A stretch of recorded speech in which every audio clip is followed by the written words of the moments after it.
Bonjour tout le monde et bienvenue pour ce 28e épisode des Cinecdotes. Aujourd'hui on attaque un film qui a été nominé aux Oscars, autrement dit Les Figures de l'Ombre, réalisé par Theodore Melfi.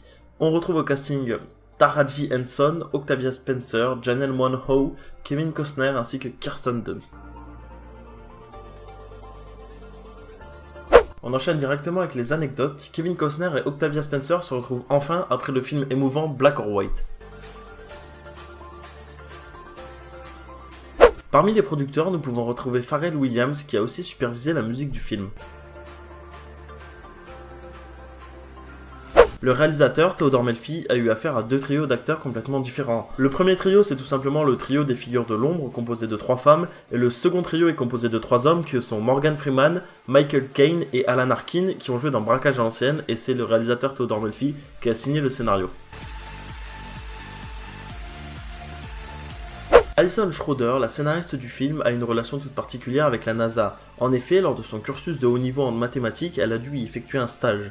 De plus, sa grand-mère était elle-même programmatrice au sein de l'entreprise, et son grand-père a pris part au programme Mercury au sein duquel John Glenn a effectué son vol.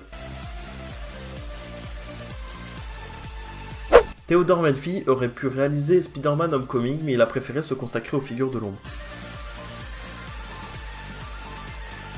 Entre la mise en route du projet et la fin du tournage des Figures de l'Ombre, moins d'une année s'est écoulée.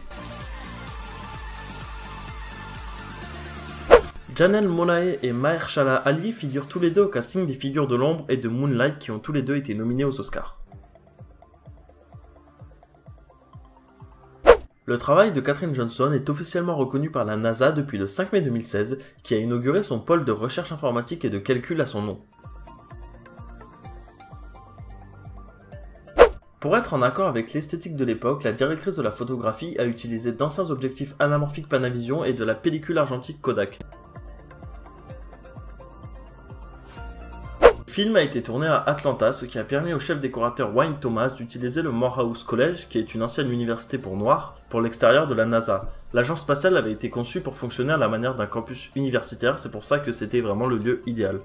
Je vous remercie beaucoup d'avoir regardé ce 28e épisode des Cinecdotes. On se retrouve dimanche pour The Lost City of Z, il me semble. Et je vous dis à dimanche du coup.